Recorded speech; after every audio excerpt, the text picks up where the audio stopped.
नमस्कार, आदाब। मैं हूं आबिद हुसैन, स्नातक प्रशिक्षित शिक्षक वाणिज्य, एसएस उच्च विद्यालय किस्को, लोहरदगा। वाणिज्य, बही खाता तथा लेखा शास्त्र के तत्व, कक्षा 9, अध्याय 7, लेखांकन समीकरण अर्थात अकाउंटिंग इक्वेशन। आज हम चर्चा करेंगे लेखांकन समीकरण के बारे में। सबसे पहले हम लोग देखते हैं कि लेखांकन समीकरण का अर्थ यानी मीनिंग क्या होता है। तो लेखांकन समीकरण से आशय संपत्तियों की दायित्वों व पूंजी की समानता से है।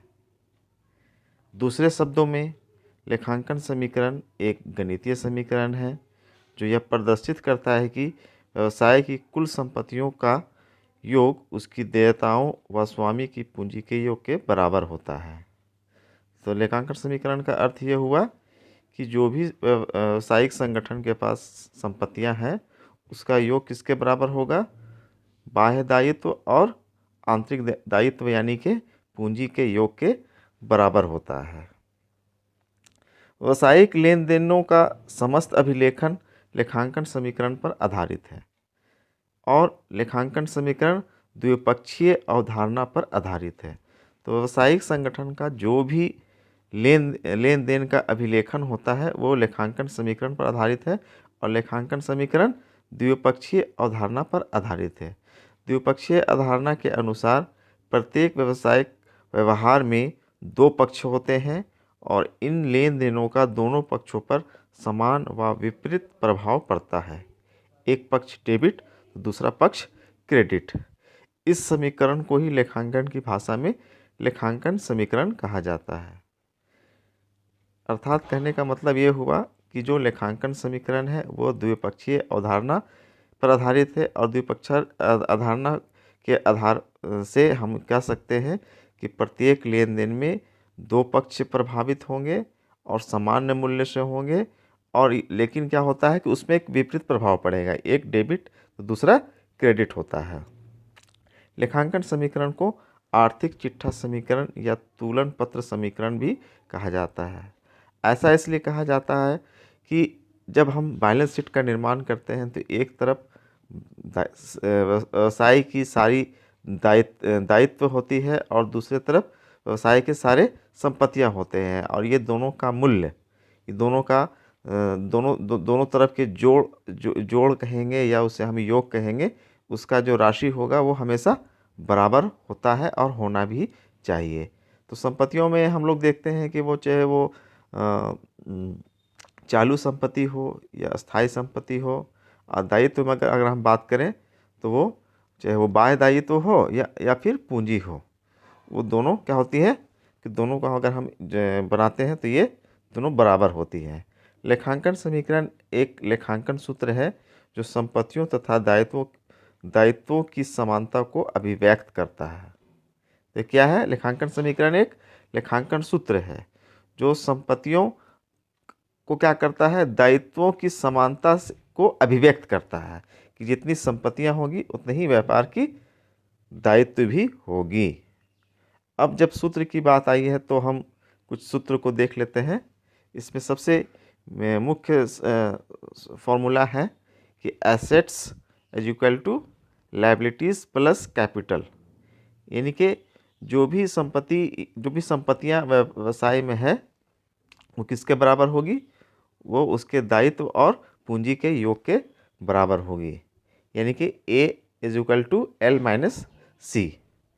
इसी को अगर हम देखते हैं गणितीय समीकरण की तरह कि LHS बराबर RHS, तो इसको हम दाएं बराबर के दाएं या बाएं करके भी हम उसको बहुत सारे सूत्र का निर्माण कर सकते हैं।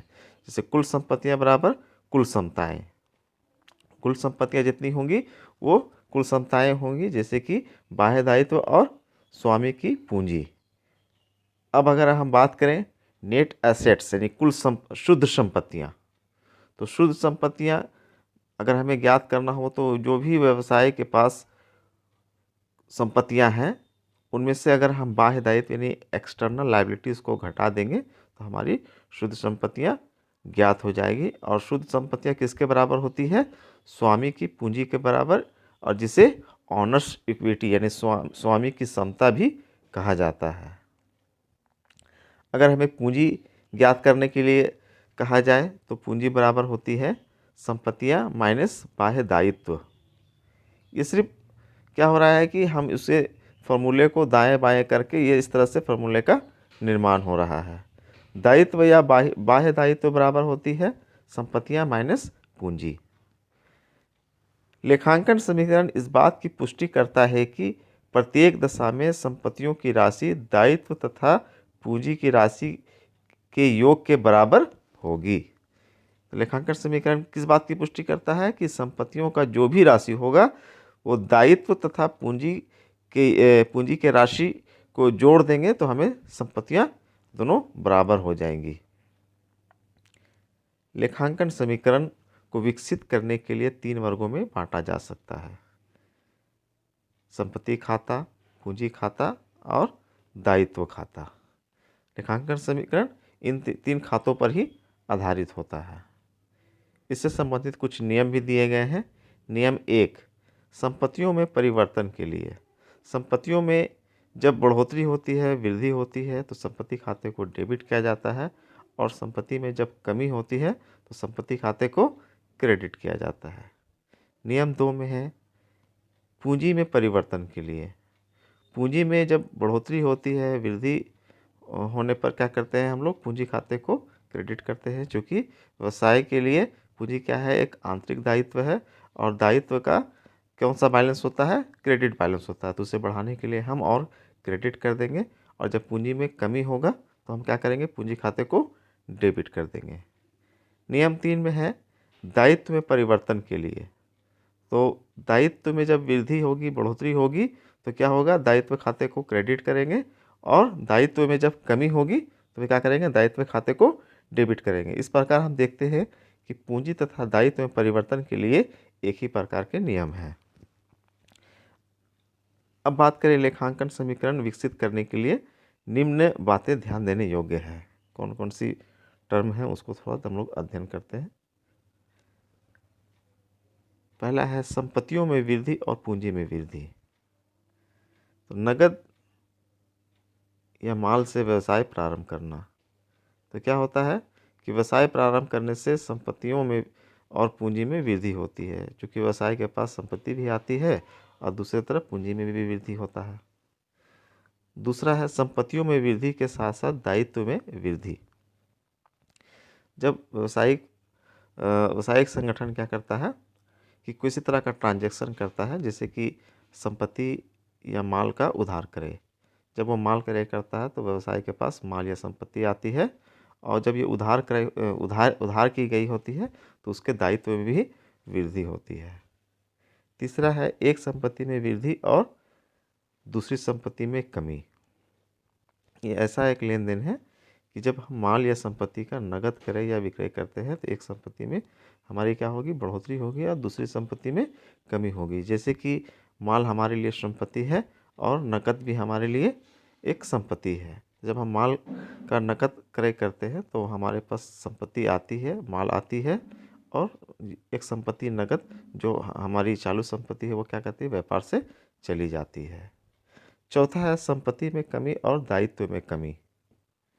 संपत्ति में कमी और दायित्व में कमी। तो नकद हमारा क्या होगा? जैसे रोकड़ है, और लेनदार क्या है? हमारा दायित्व है। अगर हम लेनदारों को भुगतान कर देते हैं तो क्या होगा कि हमारे व्यवसाय से क्या होगा? कैश भी जाएगा, और लेनदारों की जो राशि है वो भी कमी हो जाएगी, जो कि हमारे दायित्व में भी कमी होगा। पांचवा है संपत्तियों में वृद्धि और पूंजी में कमी। संपत्तियों में कमी और पूंजी में कमी। जैसे आहरण की बात करें या किसी व्यय की बात करें तो उसमें क्या होता है कि अगर हम व्यय करते हैं तो हमारे पास से कैश जाता है, यानी संपत्ति कम होता है, और जब व्यय को हम लोग क्या करते हैं कि पूंजी में से घटा देते हैं। उसी तरह से आहरण की बात करें तो आहरण क्या है कि जब व्यवसाय का स्वामी अपने निजी प्रयोग के लिए कुछ माल या नकद निकालता है तो वह व्यवसाय से कम हो जाता है, और उसे हम लोग क्या कहते हैं? उस आहरण को उसके पूंजी में से घटा देते हैं। छठा है एक दायित्व में वृद्धि और दूसरे दायित्व में कमी। तो क्या हुआ कि जैसे अगर हम बात करें कि लेनदार की या बिल्स पेबल की, ये दोनों हमारे लिए क्या है, एक दायित्व है। तो अगर हम लेनदार के कुछ रकम के लिए, कुछ अमाउंट के लिए क्या करते हैं, उसके बिल को स्वीकार कर लेते हैं, तो वो लेनदार का जो अकाउंट है, जो टोटल है, वो हमारा कम हो जाएगा और हमारा जो है बिल्स पेबल अकाउंट का बैलेंस बढ़ जाएगा आदि। अब हम लाभ हानि खाता से संबंधित समीकरण के बारे में भी कुछ चर्चा करना चाहेंगे। तो सबसे पहले हम बात करते हैं लाभ या हानि की। तो लाभ हानि ज्ञात करने के लिए क्या करना होगा, एक सूत्र है, अंतिम पूंजी माइनस प्रारंभिक पूंजी बराबर लाभ या हानि। यदि व्यवसाय की अंतिम पूंजी जो लेखांकन अवधि के अंत में है, उसके प्रारंभिक पूंजी यानी कि जो लेखांकन अवधि के प्रारंभ में थी, उसमें से अगर घटा देंगे, अगर अंतिम पूंजी बड़ी होगी तो हमें लाभ होगा और अंतिम पूंजी अगर कम होगी तो हमें हानि होगी। उसी तरह लाभ ज्ञात करने के लिए एक दूसरे सूत्र का हम इस्तेमाल करते हैं। तो लाभ बराबर होता है आगम माइनस व्यय, यानी कि व्यवसाय के पास जो भी आगम हुआ है उनमें से अगर हम व्यय को घटा देंगे तो हमें क्या होगा, लाभ ज्ञात हो जाएगा। अगर हमें हानि ज्ञात करनी है तो हानि बराबर होता है व्यय माइनस आगम, यानी कि अगर व्यय की राशि अधिक है आगम से तो हमें हानि होगी आदि। धन्यवाद।